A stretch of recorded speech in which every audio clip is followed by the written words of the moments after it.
Bem-vindos a mais uma aula de Física Geral 1. Dando continuidade aos princípios da mecânica, na última aula começamos a falar de força e comecei a falar de Newton. Então a gente finalizou até fazendo um debate sobre certas conjecturas do tamanho do universo e etc.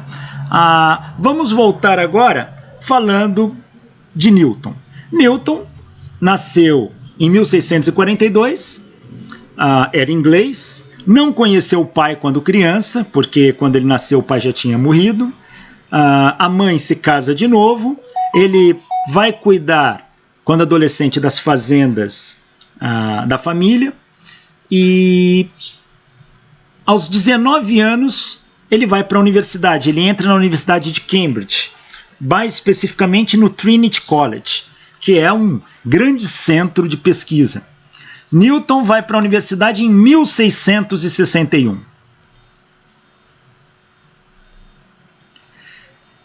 Em 1664, Newton já estava praticamente se formando, quando ocorre uma pandemia.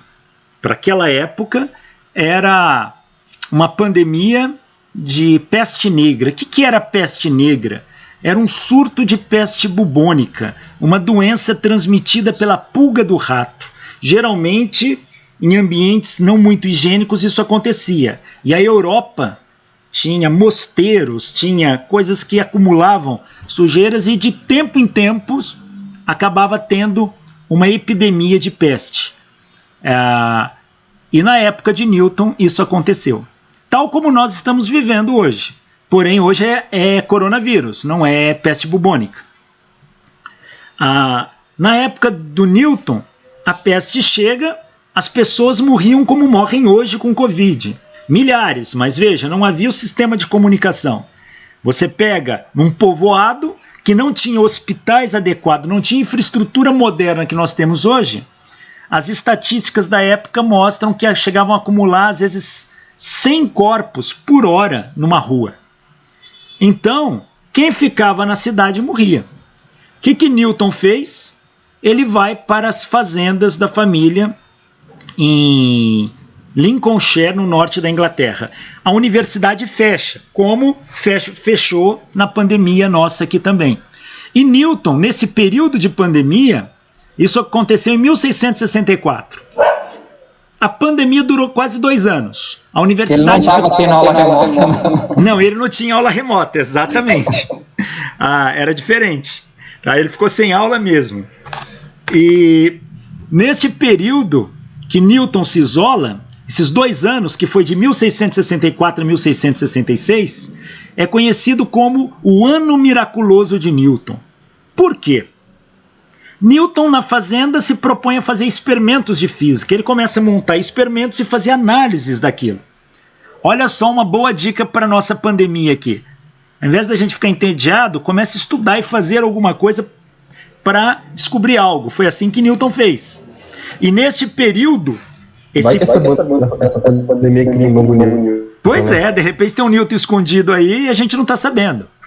Foi neste período de isolamento do Newton que ele desenvolveu séries infinitas, que se usa hoje em matemática superior. Ele desenvolveu o cálculo diferencial integral. Foi nesse período que nasceu a ideia da gravitação. Foi nesse período que ele fez um estudo da composição da luz branca, desenvolvendo teoria das cores.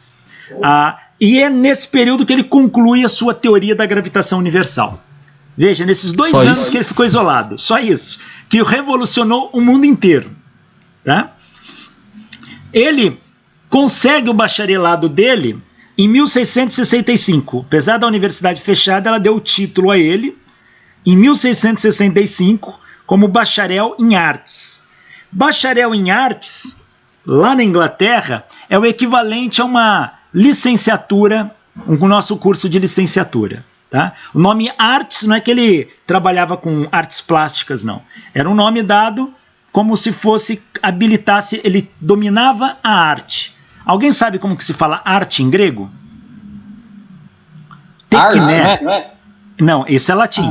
A latim, né? Verdade. Latim. Em grego é tekné. Tekné está associado à tecnologia. Então, um bacharel em artes é aquele que dominava as técnicas de ensino. E Newton acaba ganhando seu bacharelado em 1665 e ele vai se doutorar em 1668. Porém, Newton ele vai para Cambridge, ele tinha uma dificuldade grande com matemática. Olha, a gente está falando de Isaac Newton, não estamos falando de qualquer um. O cara que desenvolveu tudo isso, ele ainda achava que tinha dificuldades em matemática.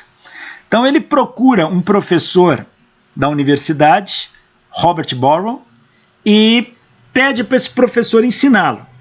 As histórias sobre a vida de Newton são muito controversas.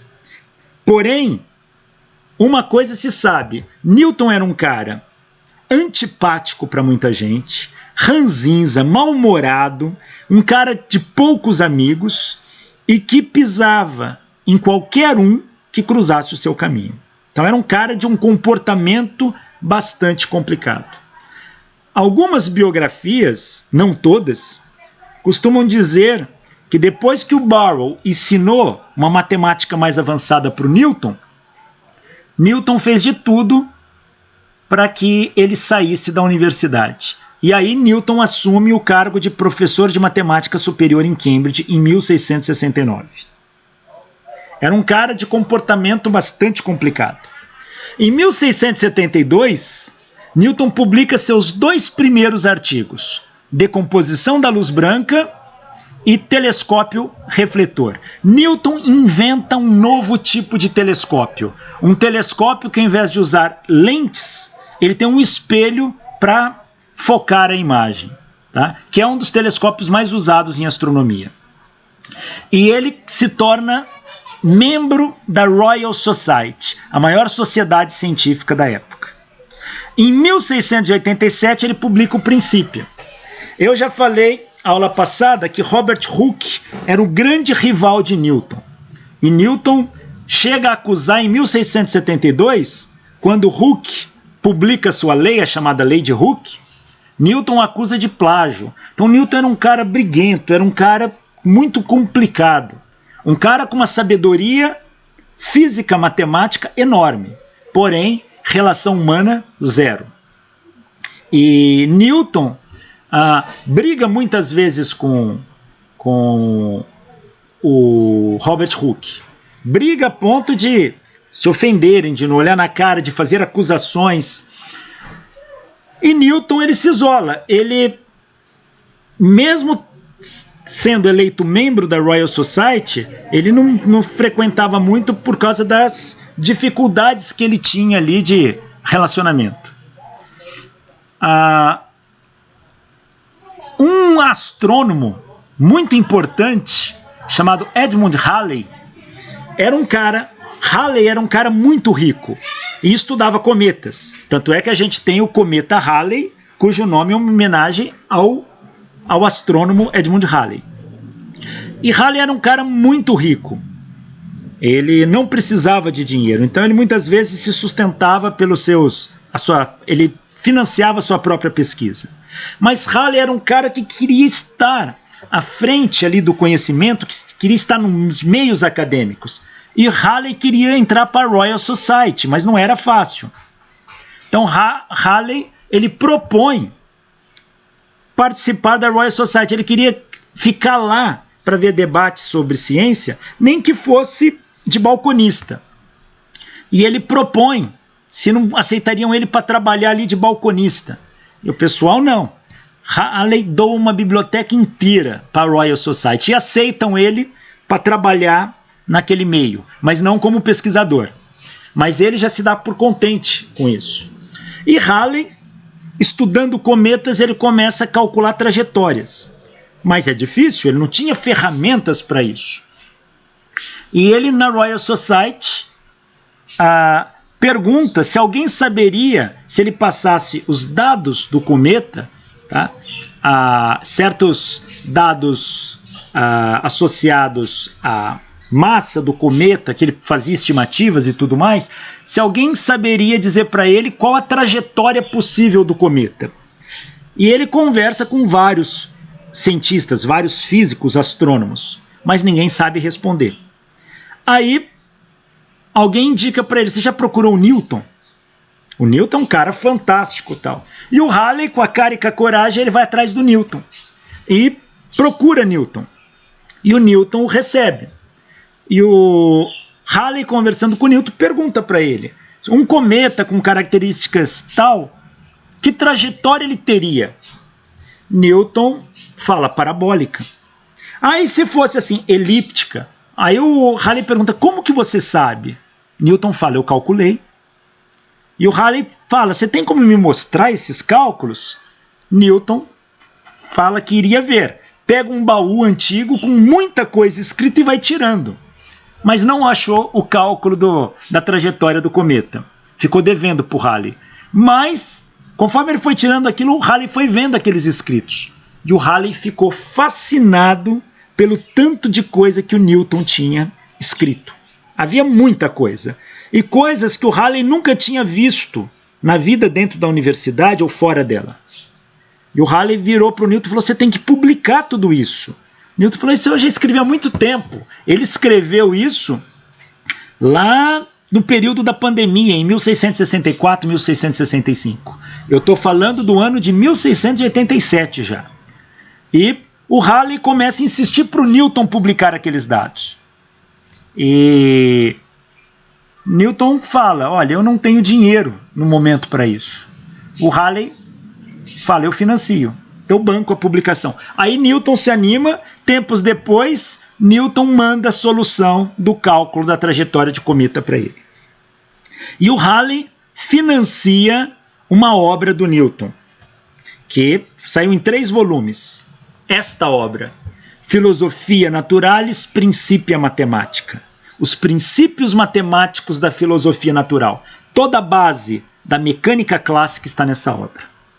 E aí, se não fosse o Halley financiar isso, talvez Newton não tivesse publicado e a nossa história seria outra. Talvez tivesse perdido. Talvez ou perdido ou demorado para encontrar, tomaria outro rumo. Mas esta obra revolucionou o mundo. Tá? Em 1689, Newton ingressa no Parlamento Britânico como deputado da Universidade de Cambridge. E em 1695 ele se torna presidente da Casa da Moeda.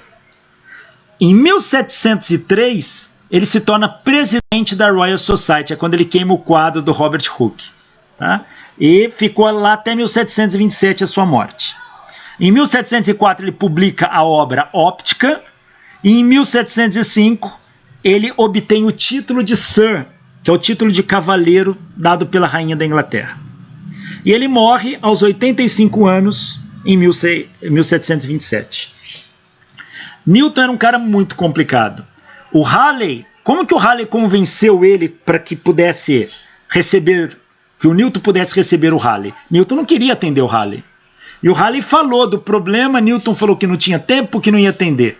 Sabe qual foi a desculpa do Halley? Falou: que eu vou levar para o Robert Hooke, falaram que talvez ele resolva. E aí o Newton pegou para ver o problema. Senão, Newton também não teria visto. Newton, ele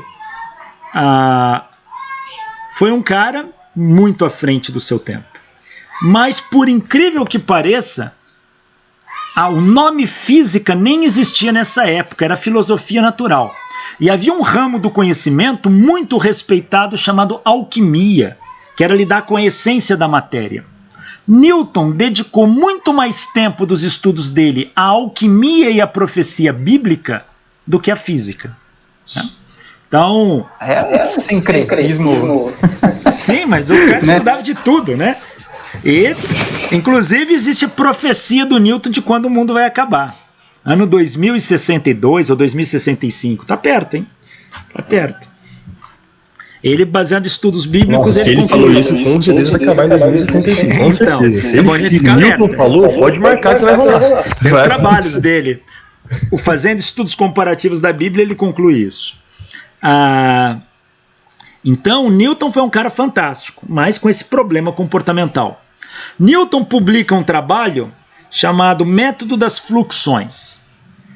Ali nesse trabalho está a essência do cálculo diferencial integral, que Newton desenvolveu para resolver problemas específicos de física. Então o cálculo do Newton é voltado àquelas variações cinemáticas e tudo mais.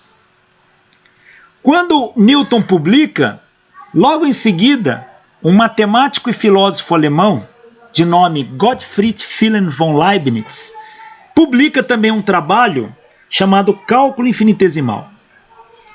E quando você pega o cálculo infinitesimal e o método das fluxões, um de Newton, outro do Leibniz, são formalismos diferentes, simbologias diferentes, princípios diferentes. Mas a essência do trabalho, ela é exatamente a mesma. Os dois estão falando da mesma coisa de modo diferente. E aí, a comunidade científica começa a dar o nome do cálculo infinitesimal de Leibniz e do método das fluxões de Newton de cálculo diferencial integral. Esse nome não foram eles que deram, mas isso vai nascendo com a comunidade científica. E aí começa a surgir um debate. Quem é o pai do cálculo diferencial integral? Newton ou Leibniz? E muitos vão defender o Leibniz e tantos outros vão defender Newton. E essa dúvida se espalha. Newton parece que publicou antes, mas os trabalhos de Leibniz têm uma essência totalmente diferente da de Newton. Apesar de ser antes, foram próximos. Quando mostra lá para a revista que publicou, foi a revista que demorou para publicar e tem toda uma história por trás disso. Newton, no auge da sua arrogância, ele não admite que o pessoal fala de Leibniz. Newton não conheceu Leibniz pessoalmente. Leibniz era alemão, Newton inglês.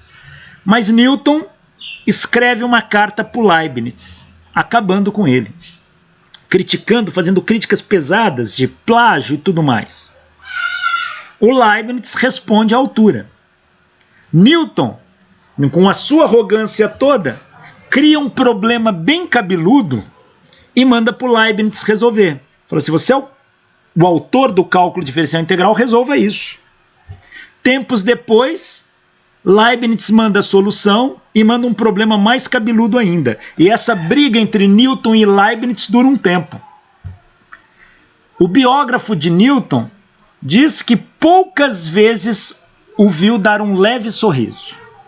Mas, uma vez que Newton deu uma gargalhada, foi quando ele recebeu a notícia que Leibniz havia falecido. Para vocês terem ideia de quão pesada era essa situação. Porém, essa briga, muitos acadêmicos resolvem levar à justiça. Não foi nem Newton nem Leibniz, mas levar para uma justiça. Peraí, se está uma briga tão acirrada, alguém deve ser o autor disso. Mas a justiça comum não tinha como avaliar isso. E pediu que isso fosse levado a uma justiça científica, uma sociedade científica. A maior sociedade científica da época era o Royal Society, na qual Newton era presidente. E levaram lá para ele julgar. Ele bateu o martelo e falou, o cálculo é meu e ponto final. Então, não havia muito acordo. Hoje nós sabemos, o cálculo se deve tanto a Newton quanto a Leibniz. Tá? Mas independente do comportamento de Newton, e tem muitas biografias aí falando do comportamento dele, até o comportamento sexual de Newton é discutido. Newton nunca casou. Ele faz uma declaração no fim da vida dele que diz que o maior orgulho da vida dele foi chegar aos 84 anos virgem. Porém, hoje você tem estudos muito bem embasados que mostra que Newton ele teve um amante, tá? E esse amante era um ex-aluno dele, que viveu com ele por muito tempo, mas isso tudo em segredo. Óbvio, você falar em junção ou casamento homossexual, para aquela época, homoafetivo, para aquela época, isso era impensável. Mas hoje sabemos que Newton teve um relacionamento com um aluno que durou quase 20 anos. Se fosse em Roma, ainda tinha bastante. Não, essas coisas tinham. Mas ainda como hoje um pouco mais livre, mas acaba sendo velada. E levantaram tudo isso por quê? Porque surgiu um debate nos anos 80, por aí, se Newton seria homossexual ou não. Então ficou toda aquela dúvida e os documentos. Hoje você tem contracartas disso, tem referências disso que associam o nome de Newton ao ex-aluno dele. Mas enfim, o fato é, independente do comportamento de Newton ser ranzinza, ser arrogante, ser... a obra que ele deixou fala muito mais do que ele. É esta aqui. Existe algo que ele não conseguiu, tipo, provar, fazer de certo, assim? O cara, tudo que ele fazia dava certo? Veja, existe não é que algo tudo que ele... fazia dava certo. Tem um monte de coisa. Tem muitas coisas que ele tentou desenvolver e que não concluiu, não chegou. Tá? Questionamentos principalmente associados à astronomia. Tem algumas coisas que ele fez que foi um pouco de forçação de barra e talvez num golpe de sorte acertou. Ele mede a velocidade do som e explica a velocidade do som por um método completamente forçado. Mas, curiosamente, o resultado está certo. Tá? Então, tem coisas. Mas a essência, o princípio, que é esta obra aí, esta foi a base de toda a física clássica. Eu sei de uma coisa que o Newton não conseguiu fazer. O quê? Uma coisa explicada na parte que eu estudo, né? Que a parte financeira, de mercado financeiro, é uma história que ele perdeu alguns milhões em ações, que ele foi fazer investimento em mercado e acabou perdendo dinheiro com ações. Mas não foi só ele, não. O Rain também fez isso na época. Sim. Por quê? Porque eles tinham uma forma de pensamento sobre isso. Mas Newton não era um estudioso dessa área. Tá? Ele nunca se dedicou a isso. O que ele fez foi especulação mesmo. Tá? Ele faltava também ser bom nisso também. Mas na área que ele estudava, tem coisas que eram mais difíceis de explicar. Tá? Por exemplo, ele tentou verificar a interação entre 3 corpos e não conseguiu. E a gente também não consegue. Está em aberto ainda. Mas aqui, uma capa moderna em português do livro Princípio de Newton. Está aqui. Foi editado em português. Aqui também. O que contém no Princípio? Não pense vocês que vocês vão abrir o Princípio e está cheio ali de equações diferenciais, cálculos de velocidade. Não tem nada disso. É um livro de essência filosófica. Tá? E a demonstração matemática, a linguagem dominante era a geometria. Então quase todas as demonstrações são geométricas. Não tinha outra linguagem. Tipo assim, a gente pegar para o princípio é complicado de entender as coisas ou mais ou menos? Ele é cansativo de ler. Ele é cansativo de ler porque é uma linguagem totalmente diferente da que você está habituado. Tá? Ele é muito... Vai ter textos que é só texto, só páginas filosóficas fazendo argumentos. Tá? E outros textos é só demonstrações geométricas. Então, ele é difícil no sentido difícil de digerir. Tá? O que contém no Princípio? Ele contém 8 definições. Ele tem um escolho sobre espaço e tempo absolutos. Tá? Onde ele narra a famosa experiência do balde. Escolho é quase uma consequência de uma definição que se generaliza. Ele tem 3 axiomas, que são as 3 leis do movimento. Ele tem 6 corolários, que são consequências disso. E ele tem a parte 1 do livro, que fala do movimento dos corpos. A parte 2, que fala do movimento dos corpos em meios resistivos. E a parte 3, que ele fala do sistema do mundo, que é onde aparece a gravidade. Aqui, é isso que está aqui no livro de Newton. Ó. Definição. Ele já define de cara. Ele diz, a quantidade de matéria é uma medida da mesma, aumentando a partir da densidade do seu volume conjuntamente. Tá? Essa é uma definição. Só que a definição que ele faz hoje ela é mudada. Na época de Newton, ele falava que quantidade de matéria está associada a densidade e o volume do corpo. Então, o que ele está chamando de quantidade de matéria, se você lembra da equação de densidade, densidade é massa por volume. Então, massa é densidade vezes o volume. O que Newton está dizendo é que quantidade de matéria vem da junção de densidade e volume. O que Newton está querendo definir aqui é massa. Quantidade de matéria hoje em dia é outra coisa, mas foi assim que ele definiu massa. A primeira definição dele.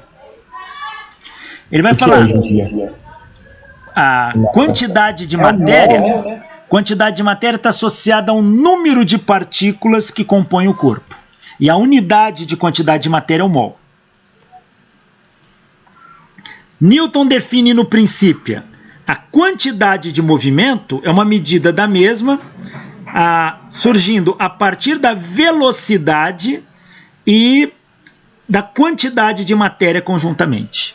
Então, ele vai falar que quantidade de movimento depende da quantidade de matéria, que é a massa, e da velocidade do corpo, que é o que nós usamos hoje. Quantidade de movimento ou momento linear. E a definição 3, ele vai falar da força agindo sobre a matéria e a resistência como isso. E aí ele faz definições e depois vai discutir cada definição. A primeira definição aqui, quantidade de matéria medida da mesma, obtida conjuntamente a partir da densidade do volume, que eu mostrei para vocês. A quantidade de movimento é medida do mesmo, obtida conjuntamente a partir da velocidade e da quantidade de matéria. É a definição de quantidade de movimento. Então, Newton faz várias definições e depois vai discutir filosoficamente essas definições, para depois fazer demonstrações matemáticas associadas a elas. E é ali que vai surgir as leis do movimento, que a gente chama de leis de Newton. São 3 leis do movimento que aparecem ali, que a gente chama modernamente de primeira lei de Newton, segunda lei de Newton e terceira lei de Newton. A primeira lei de Newton... A densidade ele define como que é? Oi? A densidade ele não define? A densidade já era um conceito conhecido bastante na época. A densidade é quanto de matéria está compactificada numa dada região do espaço. Então ele faz o contrário, ele define a massa a partir da densidade. Então a primeira lei, chamada primeira lei de Newton, ficou conhecida como lei da inércia. Newton, apesar de toda a sua arrogância, nunca reconheceu o trabalho dos outros, só ele ser o maioral e etc.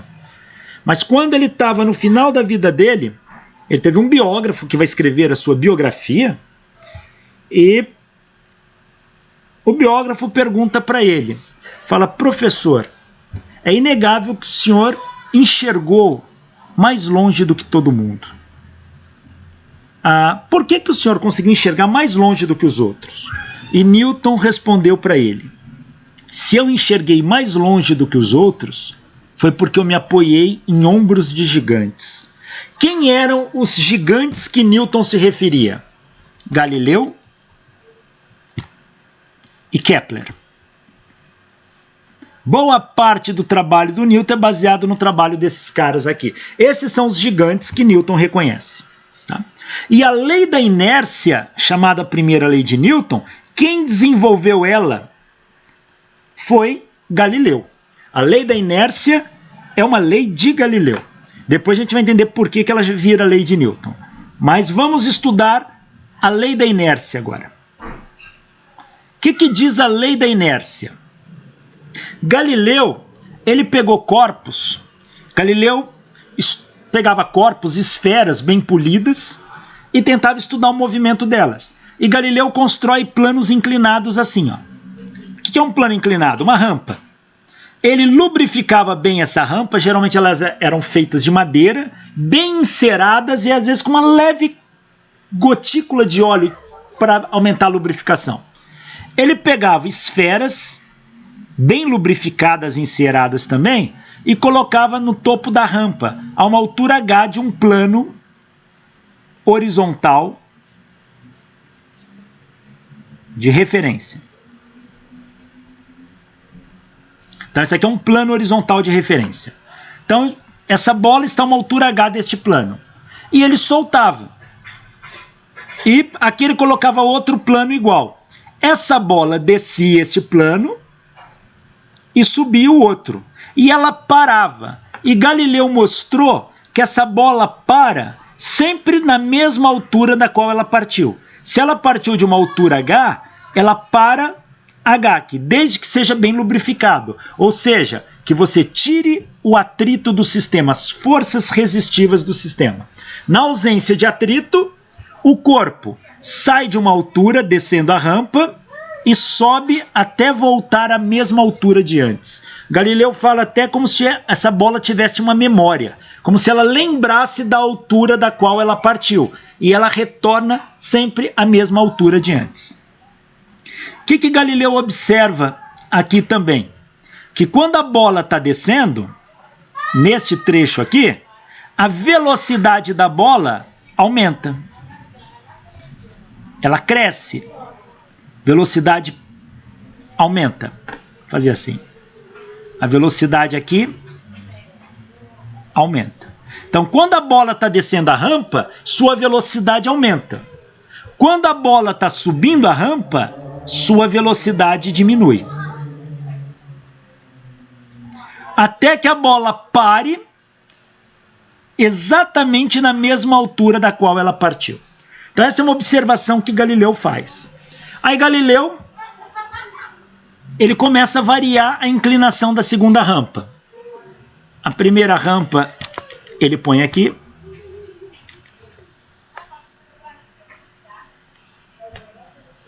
Ele põe aqui. E a segunda, ele faz assim. E aí ele solta a bola aqui, ó.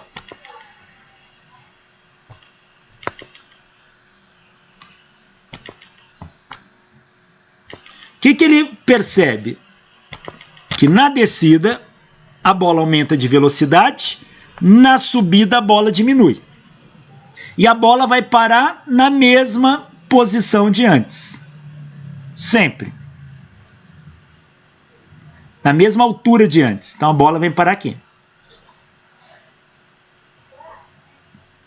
Só que tem uma coisa, em algum momento Galileu afasta uma rampa da outra. E o que ele nota? Quando a bola cai aqui na rampa, ela se movimenta diferente. Aqui no trecho da descida, a velocidade aumenta. No trecho da subida, a velocidade diminui. Mas no trecho horizontal, a velocidade fica constante. Não aumenta nem diminui.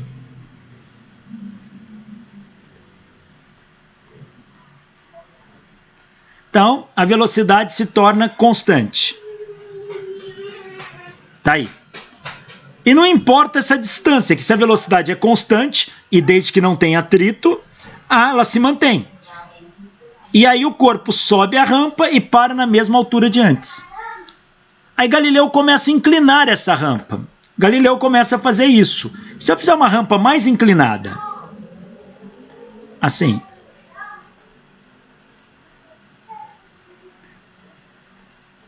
se eu fizer uma rampa mais inclinada, aqui eu solto a bola. Aqui tem um trecho horizontal. Se eu fizer a rampa mais inclinada, ó, ou seja, mais inclinada aqui eu estou querendo dizer menor inclinação, mais próximo da horizontal, tá? Diminuindo este ângulo aqui, ó.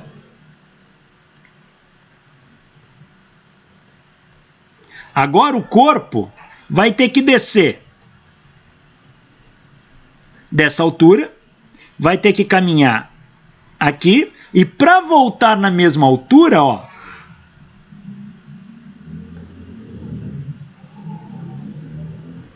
para voltar na mesma altura, o corpo vai ter que andar uma distância bem maior agora.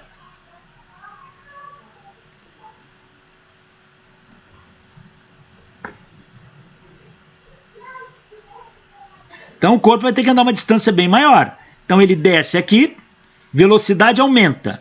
Na horizontal, velocidade constante. Na subida, velocidade diminui, até que o corpo chega aqui, ó, e volta na mesma altura. Mesmo esta distância aqui sendo bem maior. Se você reduzir o atrito, o corpo sempre volta na mesma altura. Aí Galileu teve um insight. Tá bom. E se eu não colocar a segunda rampa, ou equivalentemente, e se eu fizer a inclinação dessa rampa tender a zero?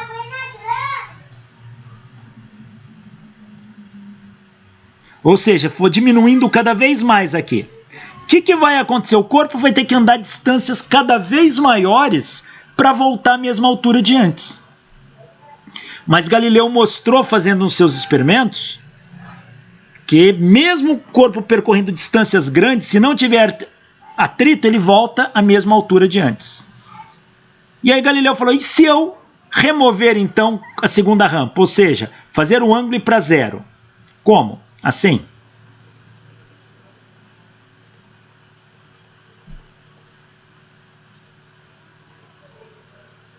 E se eu fizer isto aqui? Galileu observou o seguinte. Na descida, velocidade aumenta.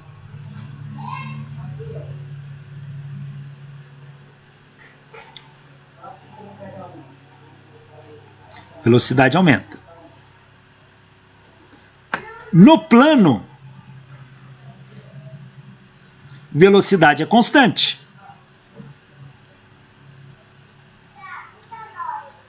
Se a velocidade é constante, ela não aumenta nem diminui. O movimento aqui é horizontal. Então é um movimento retilíneo uniforme.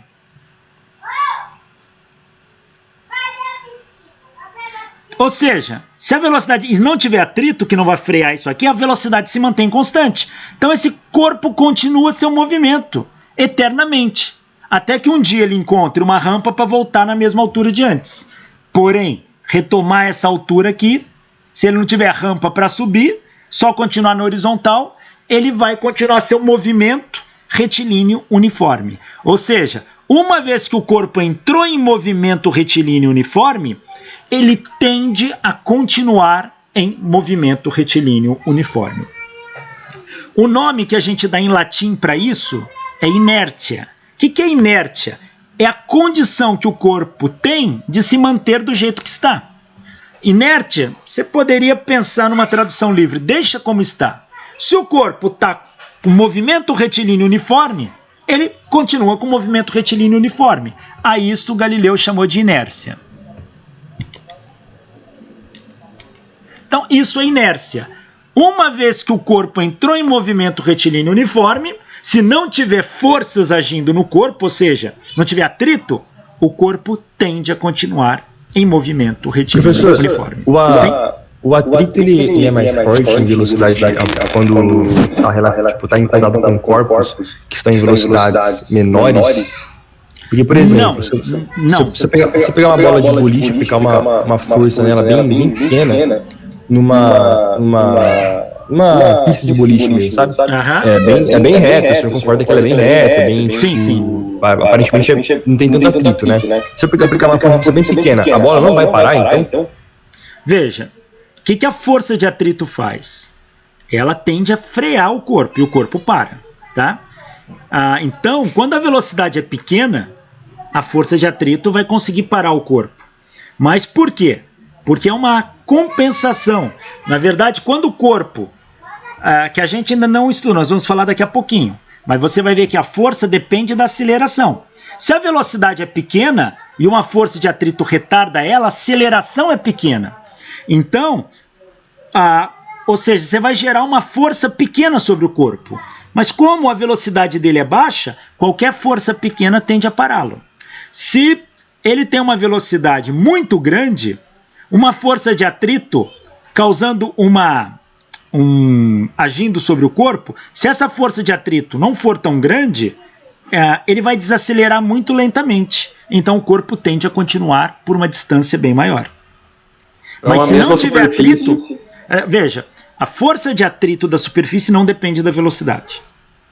Agora, isso que eu ia falar. a força de atrito do ar depende da velocidade, que a gente chama de força de arrasto. A gente vai estudar mais para frente. A força de atrito do ar depende da velocidade. Quanto mais rápido o corpo se movimenta, maior a força de atrito com o ar. Mas aqui, a gente está considerando velocidades... Por isso que o avião tem que ser bem resistente, então, por exemplo, senão destroçaria ele, o ar destroçaria ele. Isso, exatamente. Tá? Mas qualquer um que já andou de moto sente o ar agindo no corpo. Anda de moto com uma jaqueta fechada com o zíper embaixo, deixando aberto. Quando o ar entrar, você vai ver o empurrão que aquilo te causa. Tá? Então, e quanto mais você correr, maior a força que vai agir sobre você. Então, a força de atrito do ar depende da velocidade. Força de atrito de contato da superfície, em casos mais simples, não. Pode ser que em alguns casos mais complexos possa até depender, mas na maioria das vezes não. Professor, pois não? Se por acaso fizesse essa primeira rampa aí tender a um ângulo de 90 graus, o que aconteceria? O que vai acontecer? Ele vai se chocar, ele vai entrar em choque com a queda livre. Na hora que ele bater aqui, a componente da velocidade só tem na vertical. Não existe componente no horizontal, ele não tende a se movimentar para horizontal. Só tem componente na vertical. E aí entra em colisão, né? Exato. Mas não vai ter um movimento para cá. Se tiver, é por reflexão, irregularidades e tal. Mas pensando num caso idealizado, se ele cair verticalmente, a componente da velocidade vai estar somente para baixo. Não tem nenhuma componente horizontal, o corpo não se move horizontalmente. Então, teoricamente, é que aí tem toda a questão de energia, dissipação e tal, mas se fosse conservado a energia mecânica, ele ficaria pulando eternamente. Isso, vai depender a energia mecânica sendo conservada, ele tendo uma elasticidade 100%, ele ficaria eternamente ping-pongueando naquela reta.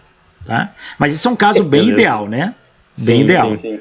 Esse experimento do Galileu, tem algum livro que registra as medições dele? O próprio livro do Galileu. O livro do Galileu já registra tudo isso. Tá? Você tem que procurar. Tem uma coleção, você só vai encontrar em sebo, Os Pensadores. E lá eles editam obras clássicas. Lá tem as obras de Galileu, talvez você encontre ali. Mas se não, procurar uma versão traduzida dos trabalhos de Galileu. Tá? Mas em livros de história da ciência, às vezes você encontra também uma ou outra descrição desses experimentos, como eu estou pondo aqui. Mas se quiser... Eu acho que ele deve ter feito essa curva, acho que suave ali pelo menos ali no... Sim, para não ter atrito. Então ele não pode ter uma coisa tão brusca, isso tem que ser mais... Tá? Isso sim, sem dúvida. Tá? Que aqui no desenho a gente só põe as retas, é só um esboço, né? Mas a rampa dele era bem encerada. Você inclusive tem fotos do experimento, tem tudo. Olha muitas que legal, vezes, como que ele media a velocidade aqui? Como que ele media? Ele colocava sinos. Ele colocava sinos aqui. Vários sininhos. Fazia assim, ó. Ele colocava uma rampa aqui, ó. E vários sinos aqui, ó. Com badalo.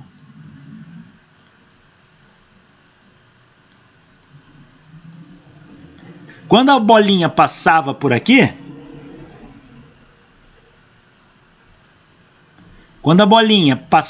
ela tocava bem de leve no sino, não era o suficiente para emitir som plang, plang, e ele, com um relógio daqueles de areia, virava e media o intervalo de tempo entre ele percorrer essa distância aqui, ó. Daqui até aqui. E aí ele sabia qual era a velocidade. Então veja que era muito mais complicado do que é hoje, que a gente tem cronômetros digitais e tudo mais. O tamanho dessas rampas deviam ser rampas bem grandes, né? Para poder ficar mais fácil de registrar, tem menos erros, né? Algumas rampas não eram tão grandes, não. Era de 1 metro, 1,5 metro, mas ele fazia muitos experimentos fora. Diz até que ele fez experimento, a região que nevava, esculpindo no gelo uma rampa para longas distâncias. E aí ele testava isso também. Interessante. Mas esta foi a lei da inércia. Galileu chega nessa lei, ó, quando aqui for zero, qual a velocidade do corpo? Velocidade é constante. Professor. Ou seja, o movimento é retilíneo e uniforme, MRU. E Galileu falou, até quando ele continua em movimento retilíneo uniforme? Enquanto não tiver força agindo aqui, para sempre. Então essa é uma condição de inércia. Ou seja, ele do jeito que ele está com velocidade constante, ele fica. Isso é uma inércia. Alguém ia perguntar alguma coisa? Desculpa. Professor, acho que o microfone está baixo. O senhor está conseguindo me ouvir? Estou ouvindo, pode falar. Tá. Se eu estiver falando alto, perdão. Se foi o Galileu que observou essa lei da inércia, por que ela é conhecida como a primeira lei de Newton? Eu já vou chegar aí, tá? Na hora que eu for falar de Newton, eu vou falar o porquê que a lei da inércia é a lei de Newton. Mas fique claro, a lei da inércia é uma lei de Galileu. À primeira vista, ela é uma lei de Galileu.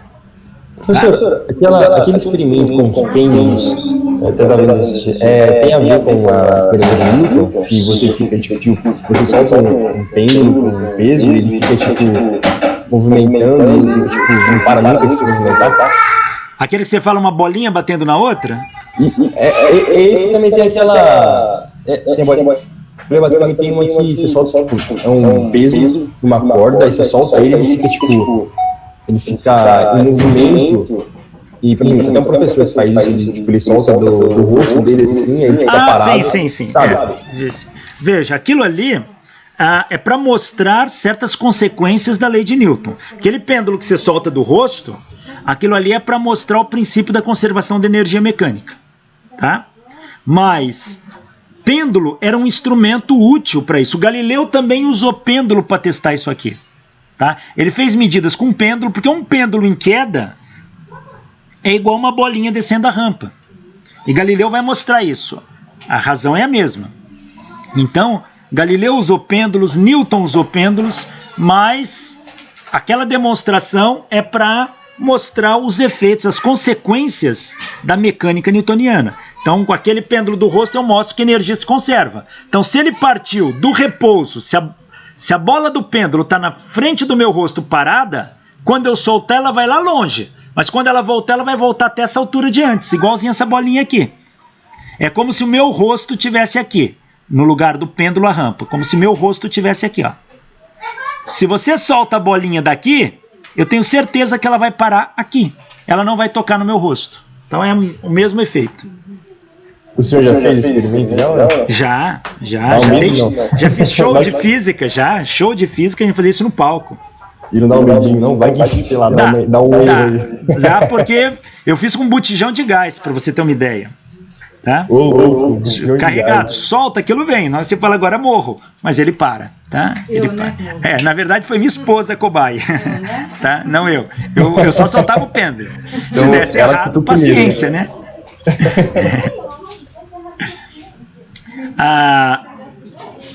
Então, pessoal, Galileu ele conclui a lei da inércia. O que Galileu conclui?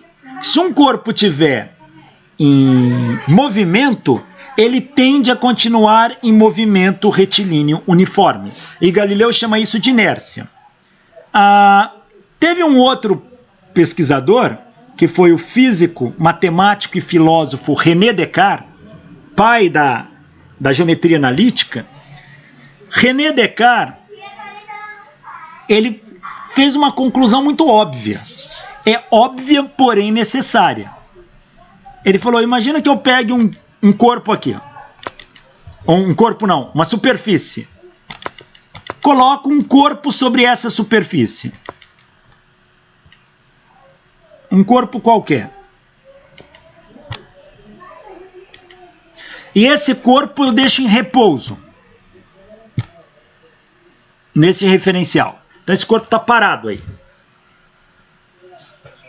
E ele faz todo um tratado discutindo que se esse corpo está parado e nenhuma força agir sobre ele, ele continua parado. Não tem o porquê ele se movimentar se inicialmente ele estava parado e nenhuma força agir sobre ele. E ele faz toda uma discussão sobre isso. Isso René Descartes. E René Descartes chama isso de inércia, porque é uma condição de inércia.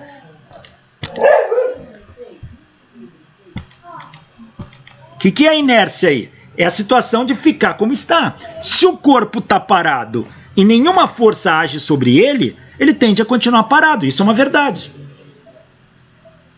O Galileu falou o contrário. Se o corpo tiver em movimento retilíneo uniforme, nenhuma força age sobre ele, o corpo tende a continuar em movimento retilíneo uniforme. Isso também é inércia. Então a inércia serve tanto para a situação de repouso quanto para a situação de movimento retilíneo uniforme.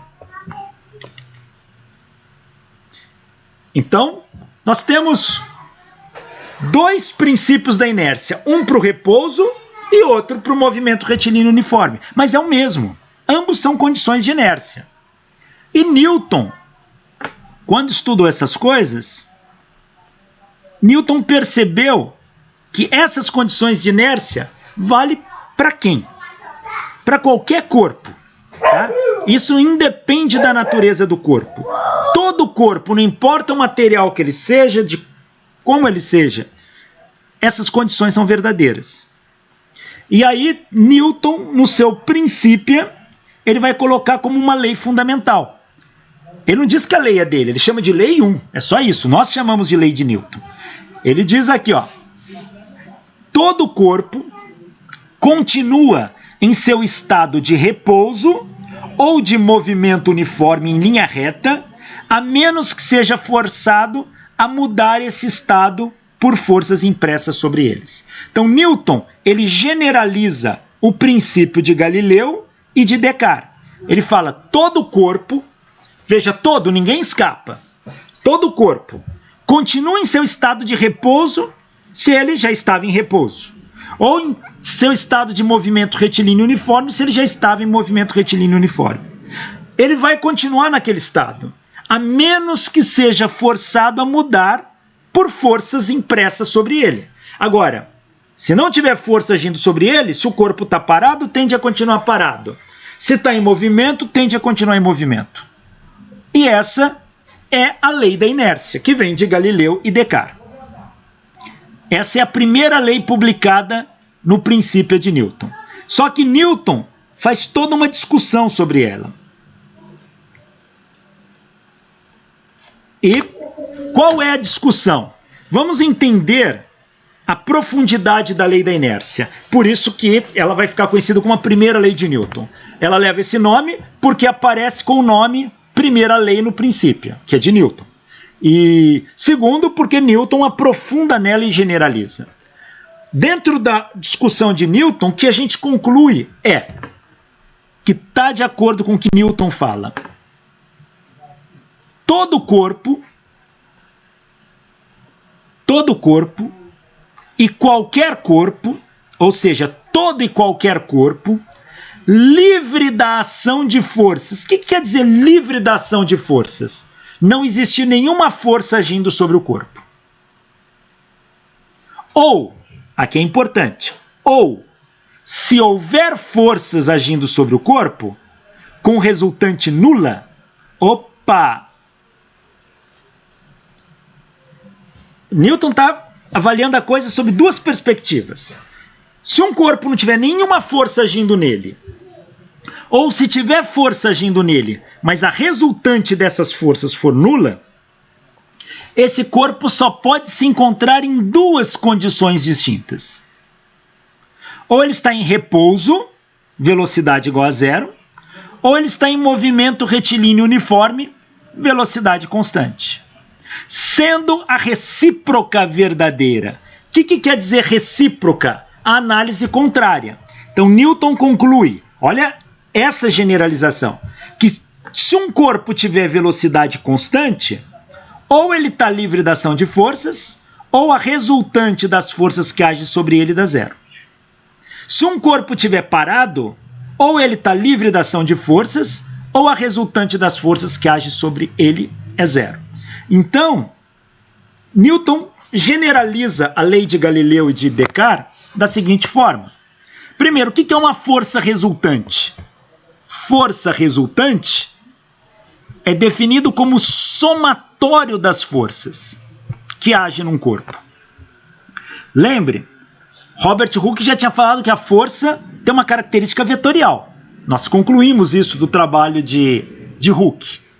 Se força é um vetor, o somatório das forças é uma soma vetorial, hein? Não é somar números. É cabecinha de um na bundinha do outro. Então, o somatório das forças é o que Newton está chamando de força resultante. Newton está dizendo para a gente o seguinte: imagine um corpo aqui,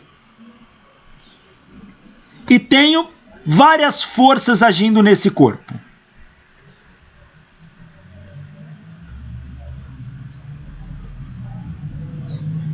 Várias. F1, F2, não vou escrever aqui o nome de todas não, mas F1, F2 e etc. Tenho várias. E aí, cada uma, Newton falou, se eu somar todas essas forças que agem no corpo, e esse somatório der zero, esse corpo só pode estar em duas condições. Ou ele está parado,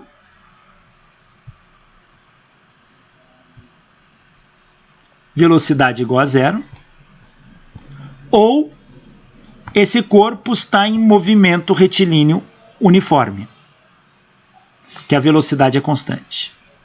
Uma das duas situações esse corpo está.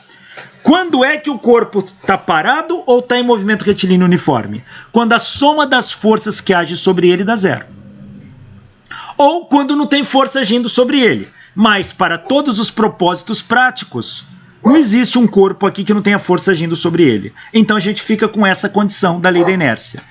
Se a soma das forças que agem num corpo der zero, ou o corpo está parado, ou o corpo está em movimento retilíneo uniforme. E a recíproca é verdadeira. Todo corpo que estiver parado, a soma das forças que agem sobre ele dá zero. Todo corpo que estiver em movimento retilíneo uniforme, a soma das forças que agem sobre ele dá zero. Então, Newton faz essa generalização reconhecendo esta condição importantíssima. Na engenharia civil, por exemplo, você tem lá um prédio. Isso aí seria parado naquele referencial. No centro de massa, né, do objeto, né? Não, eu digo assim, se a gente pegar e aplicar duas forças repentinamente num objeto, ele vai entrar em vibração, né? Não necessariamente. Vai depender do valor dessas forças e de como que elas estão distribuídas. Tá? Aí vai depender de quem são essas forças e como elas estão aplicadas. Eu não posso garantir, porque eu aplicar duas forças, o corpo vai entrar em movimento. Não. Tá? Pega duas forças. Pegar, por exemplo, uma mola, o peso na ponta de uma mola e soltar. Ela começa a vibrar. Quer dizer, veja. Tem uma força aplicada lá em cima, outra aplicada aqui embaixo, as duas somas da nula. Veja, se eu pego uma mola no teu esquema aí, assim, e aqui é um corpo, é isso que você está falando, né? Não é isso? Aqui tem uma massa. Veja, essa massa tem um peso, não tem? Puxa para baixo. Agora, a mola reage com uma força para cima. A gente nem está discutindo essa parte ainda, mas só estou antecipando para...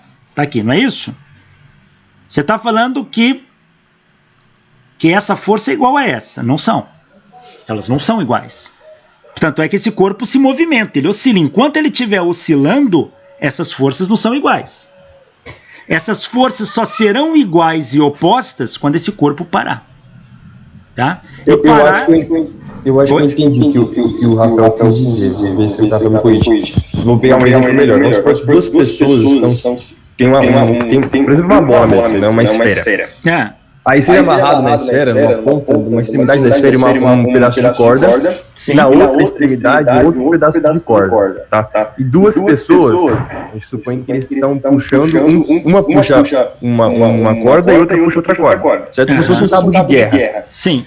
Eu acho que tá querendo dizer, tipo assim, se vamos supor que os dois estão puxando na mesma intensidade, na mesma força. Vou tentar representar se o que você está falando aqui num desenho, só para ver se eu estou entendendo, tá? Imagina que é uma bola que você está falando, o que você está me dizendo tem uma corda aqui e outra corda aqui, é isso. Isso. E aqui é o coloco. Aí vamos supor outra pessoa segurando. Pessoa puxando aqui e outra pessoa puxando aqui. Seria isso? Você está dizendo? Isso. Tá. Isso. Aí as duas aplicando a mesma força, certo? Tipo, então, tanto para... Aí, beleza. Aí vamos desconsiderar a gravidade. Vamos desconsiderar a gravidade. Só considerar a força deles. A força deles. Só considera a força deles. Eu acho que ele está perguntando, sabe, por exemplo, eu também já vi exemplos que vibra, não vibra? Tipo... São duas coisas diferentes aí. Você está considerando uma bola que tem um tamanho.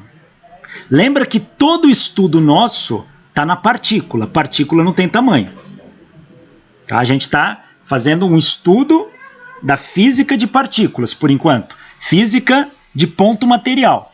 Este corpo, ele vai vibrar. Vai vibrar porque tua mão vibra aqui. E tua mão vibra aqui. Você não está aplicando só uma força única para cá. Assim. Você não está aplicando só esta força. Tua mão chacoalha aqui, tua mão... Essas outras forças são transmitidas pela corda e chega a vibração. Mas, se você aplicar uma única força para cá e esse cara aplicar uma única força para cá e elas forem iguais e opostas, esse corpo não sai do lugar. Todo o restante de vibração se deve a componentes de força que se adicionou ali porque você vibrou.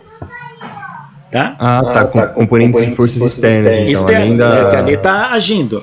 Agora, quando eu penso num ponto material, pensando que essa bola é só um ponto, tá? Isso não vai acontecer, tá? A força, soma das forças dá zero ali. Não tem como ser diferente. Ela sempre vai dar zero. Pensa no seguinte. Então, vamos considerar um corpo de grande massa e...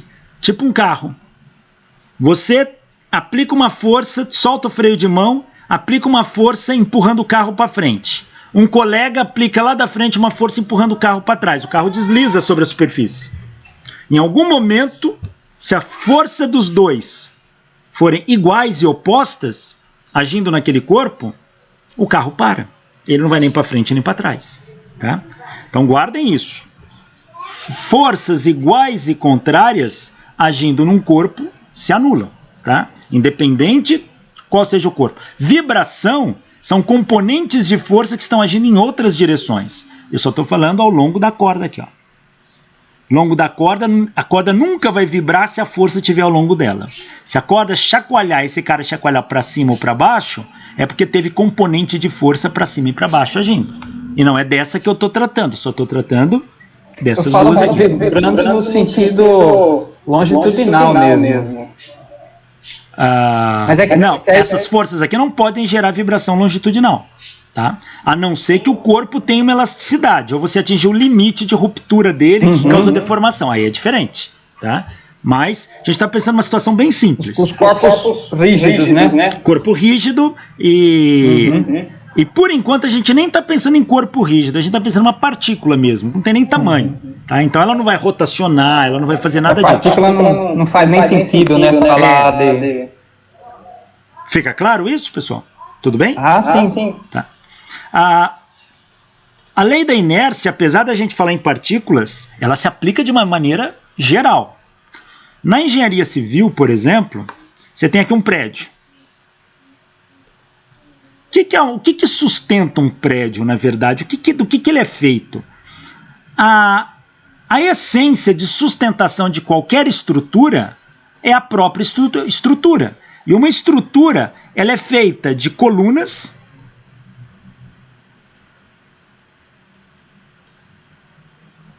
e vigas. Vigas são essas estruturas horizontais e colunas são estruturas verticais. Então, aqui eu vou fazer um conjunto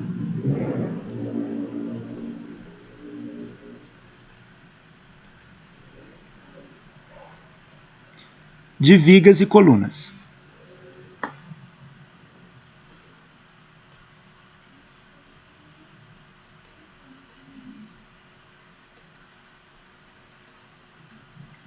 Claro, ele tem que ter um suporte também, senão é complicado. Não estou falando de alicerce, estou falando do esqueleto do prédio, tá? Então aqui você tem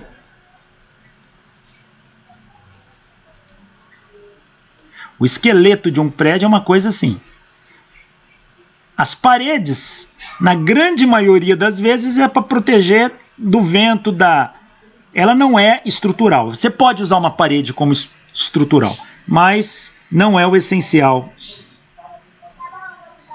Agora, aqui você tem uma estrutura do prédio. Você tem vigas e colunas aí, tá? Posso até passar mais uma aqui, ó.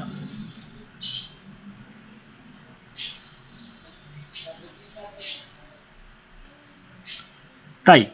Isso é um esqueleto de um prédio. Se alguém já viu uma construção civil, quando erguem o prédio, sabe do que eu estou falando, tá?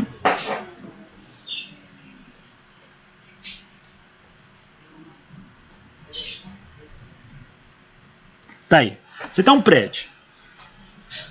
O engenheiro civil, para projetar um prédio desse, primeira coisa, em relação ao solo, o engenheiro civil quer que o prédio fique parado ou em movimento? Ele quer que o prédio fique parado. Então, se ele quer que o prédio fique parado, qual é a condição que ele tem que pôr? Que a somatória das forças que age sobre esse prédio tem que dar zero. Por quê? Porque quando a soma das forças der zero, ou o corpo está parado, ou ele está em movimento retilíneo uniforme. Se eu quero satisfazer qualquer uma dessas condições aqui, eu tenho que garantir que a soma das forças dê zero. Tenho que garantir isso. Por quê? Se a soma das forças não der zero, o prédio não vai ficar parado. Como diz aquela personagem da novela lá, o prédio vai parar na chão. Então ele cai. Ele não vai ficar parado, ele vai se movimentar. E você não quer que essas colunas se mexam, que essas vigas se mexam. Você quer que elas fiquem em repouso. Então, o engenheiro civil, existe um cálculo chamado cálculo estrutural, onde dentro desse cálculo, quem for projetar vai ter que no projeto embutir a lei da inércia. A lei da inércia é uma das leis mais usadas na engenharia civil. Para quê? Para que garanta que a soma das forças que agem nesse prédio é igual a zero. Como esse prédio é feito de vários elementos que se emendam, então o que o engenheiro civil faz? Ele tem que garantir que aonde esses elementos se emendam, a força tem que dar zero. Então nesse nó aqui de uma coluna e duas vigas, aqui tem que dar zero, aqui tem que dar zero, a soma das forças aqui tem que dar zero, aqui, aqui, aqui, aqui, aqui, aqui. Cada ponto desse, a soma das forças tem que dar zero. Para o prédio inteiro, para o prédio inteiro. E se não der zero em um deles, eu não entraria nesse prédio. Essa é a garantia que o prédio não vai se mexer. Tá? Se alguém aqui já estudou alguma parte de mecânica associada à engenharia civil, sabe do que eu estou falando. Estudar treliças e tudo mais. Então, cada ponto desse, que a gente chama de nó, emenda, é onde as estruturas se emendam, você tem que reconhecer as forças que agem aqui. Então, por exemplo, vou pegar numa emenda só. Nessa emenda, eu tenho força agindo para cá, para cá, para cá e para lá. A soma dessas forças tem que dar zero. Se não der zero, essa estrutura tende a mexer. Então, na hora que faz o cálculo, é um cálculo bastante longo, trabalhoso. Antigamente isso era feito à mão. Um prédio de 10 andares, um engenheiro levava para fazer um cálculo desse uns 15 dias, repassando, montando cada estrutura. E levava mais uns 15 dias revisando isso. Hoje tem software que você faz isso num enter que você dá. Mas não tira a responsabilidade do engenheiro. O software não é responsável por nada. Se o prédio cair, alguma coisa deu errado. Então o engenheiro tem que saber conferir essas coisas e ter visão crítica e analítica do que o software está fazendo. Então por isso que o engenheiro continua estudando isso. Mas qual é a lei que eu estou usando aqui?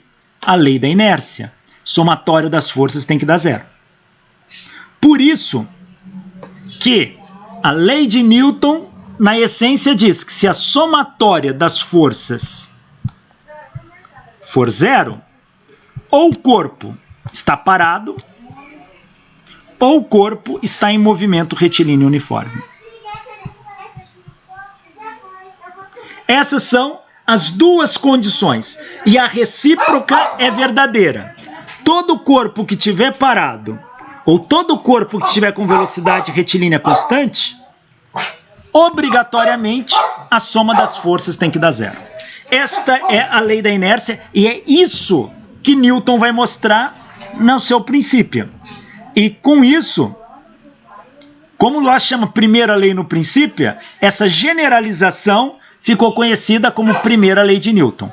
Ele complementa, ele reinterpreta a lei da inércia de Galileu e de Descartes e mostra inclusive o caminho contrário, colocando isso em termos de forças. Então é por isso que a lei da inércia é conhecida como primeira lei de Newton. Tudo bem? A condição de inércia é uma condição de equilíbrio. A gente usa a palavra equilíbrio para isso. Quando um corpo está em repouso, a soma das forças dá zero. A gente chama isso de equilíbrio estático. Quando o corpo está em movimento retilíneo uniforme, velocidade constante, a soma das forças dá zero. A gente chama isso de equilíbrio dinâmico.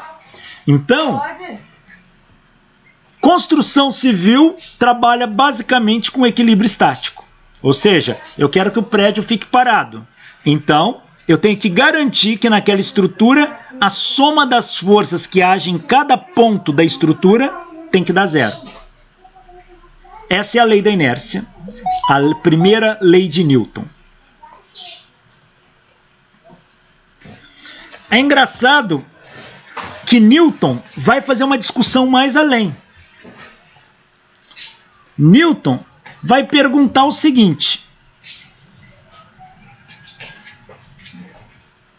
se a lei da inércia está falando que a soma das forças é igual a zero, e isso garante que o corpo está parado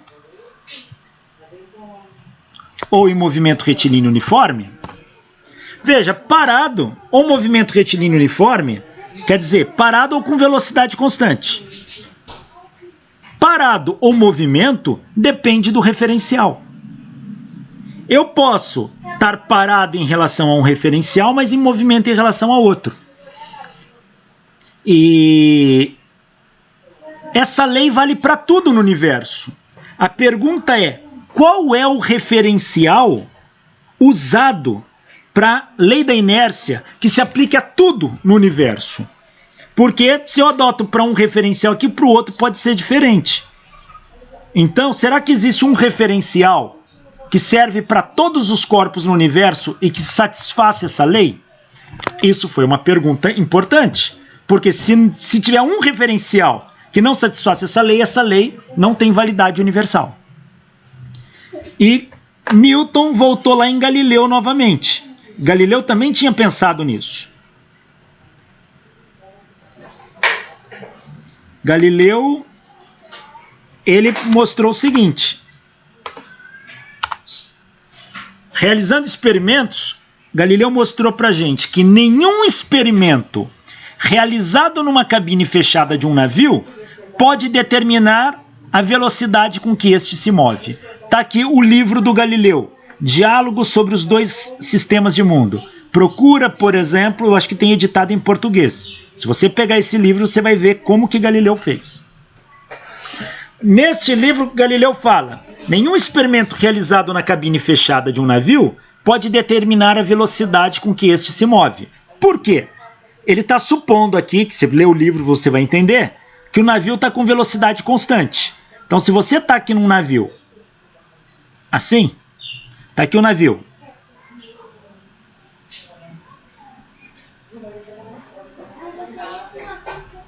Esse é um navio. e você está dentro do navio numa cabine fechada. E o navio se movimenta com velocidade constante para cá.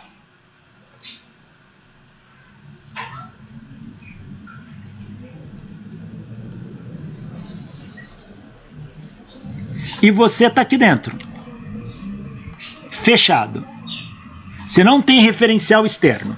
E se a velocidade do navio é constante, você pode fazer o experimento que você quiser aqui dentro, você não vai conseguir determinar a velocidade do navio.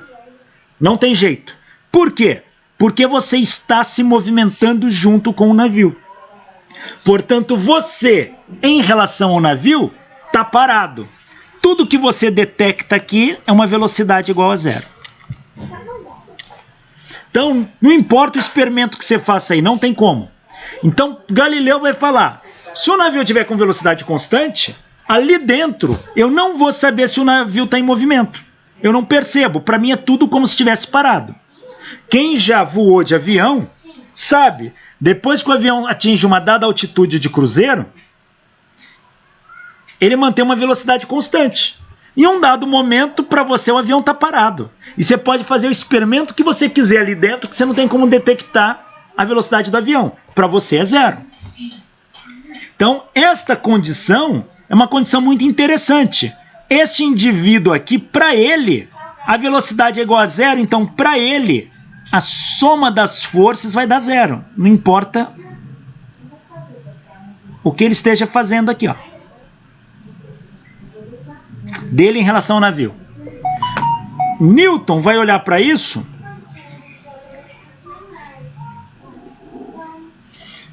e vai discutir sobre esses referenciais. O que é aquele referencial? O cara dentro do navio. Naquele referencial, tudo se passa como se tivesse parado para ele. Veja. Imagine um observador aqui.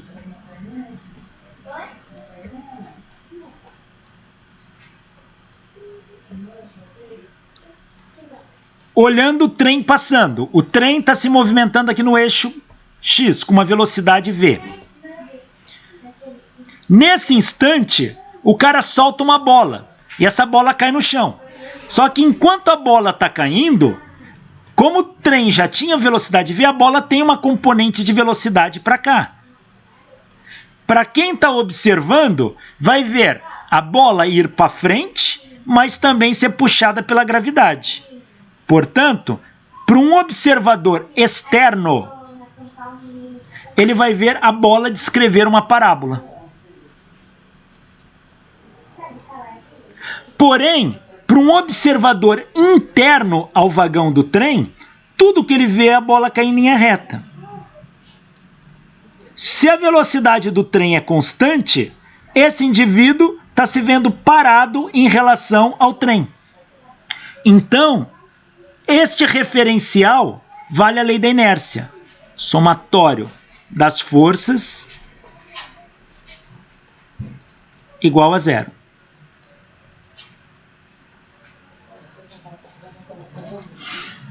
Ou seja, para este indivíduo aqui de fora, o trem não vale a lei da inércia aqui dentro, porque você tem esse corpo, tem aceleração, tem tudo mais. Mas para o indivíduo aqui dentro, ele percebe que a lei da inércia vale.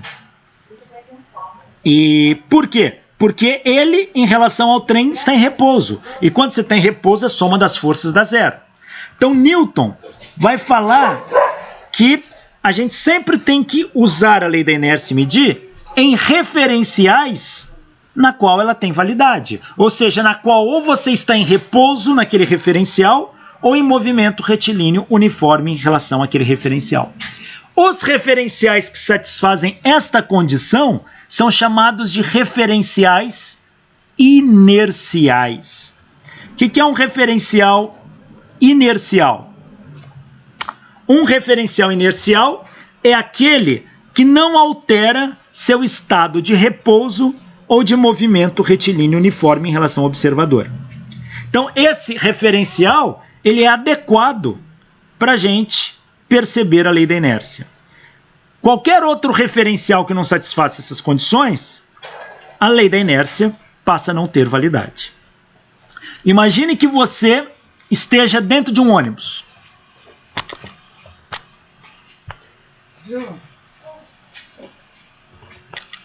Tá aqui.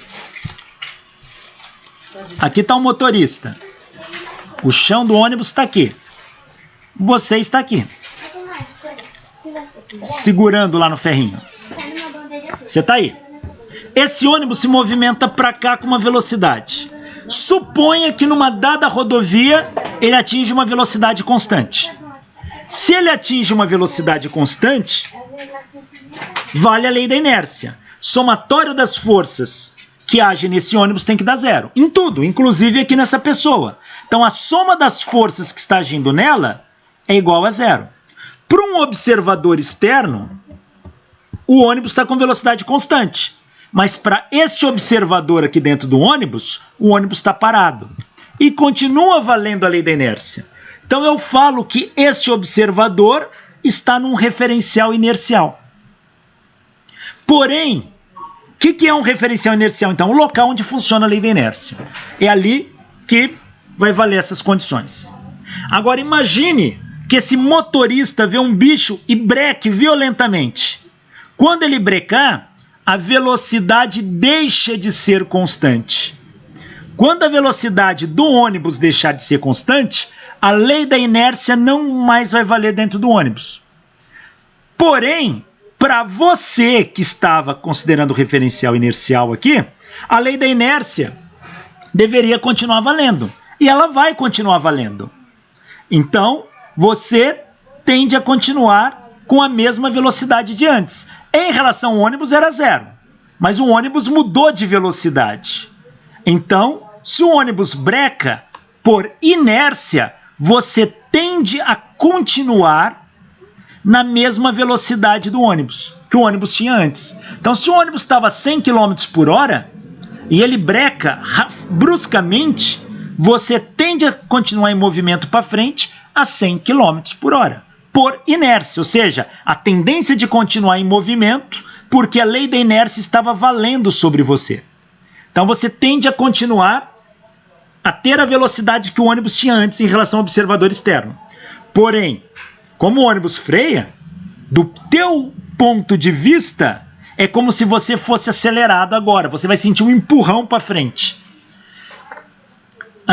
Em trânsito, acidentes de trânsito, é muito comum a gente ver uma pessoa bater o carro e ser arremessada pelo para-brisa. Por quê? Quando a pessoa bate o carro, ela está aqui, sentada. Quando ela bate o carro, bateu aqui, o carro para. Mas por inércia, como ela estava parada em relação ao carro, por inércia, ela tende a continuar a ter a mesma velocidade que o carro tinha antes. Então ela é arremessada em movimento retilíneo uniforme para frente. Então ela vai ser projetada contra o para-brisa. Se o carro bateu a 100 km por hora, ela é projetada para frente a 100 km por hora. E obviamente, se ela bater o peito no volante, bater a cabeça, é um impacto muito grande, geralmente causando morte. Como o corpo humano não é uma partícula, é um corpo extenso, muitas vezes ele tende a rotacionar quando é jogado. E a pessoa é arremessada longe aqui. Ó. Muitas vezes atravessa o vidro, vai para fora do carro. Por isso que cinto de segurança é fundamental. Quando você tende a ir para frente por inércia, o cinto aplica uma força em você contrária. E se tem força não nula, a força que o cinto aplica em você é diferente de zero. Agora não vale mais a lei da inércia. E o cinto de segurança te prende ao banco, salvando a sua vida. Estudos mostram que cinto de segurança evita em até 33% dos acidentes graves, evita a morte. Ou seja, 33% dos acidentes graves em rodovia que a pessoa tinha cinto de segurança, era para ela ter morrido e não morreu. E ele reduz lesões graves no organismo em até 66%. Portanto, cinto de segurança é fundamental. ele destrói a lei da inércia. Você não está mais livre da ação de forças, uma força não nula age sobre você e ele te prende ao cinto de segurança. Tá aí. Então, a lei da inércia, recapitulando, ela diz que se um corpo, todo e qualquer corpo, livre da ação de forças, ou se houver força agindo sobre ele, mas com resultante nula, este corpo só pode se encontrar em duas condições distintas. Ou ele está em repouso, velocidade nula, equilíbrio estático, ou ele está em movimento retilíneo uniforme, velocidade constante, equilíbrio dinâmico. Sendo a recíproca verdadeira, ou seja, todo corpo em equilíbrio dinâmico, a soma das forças dá zero. Todo corpo em equilíbrio estático, a soma das forças dá zero. Vou parar por aqui. Na próxima aula a gente vai entrar na segunda lei de Newton, chamado princípio fundamental da dinâmica. O nome já diz tudo, fundamental, porque é a base. E depois a terceira lei de Newton. Agradeço a atenção, a paciência de vocês e até o nosso próximo encontro. Obrigado.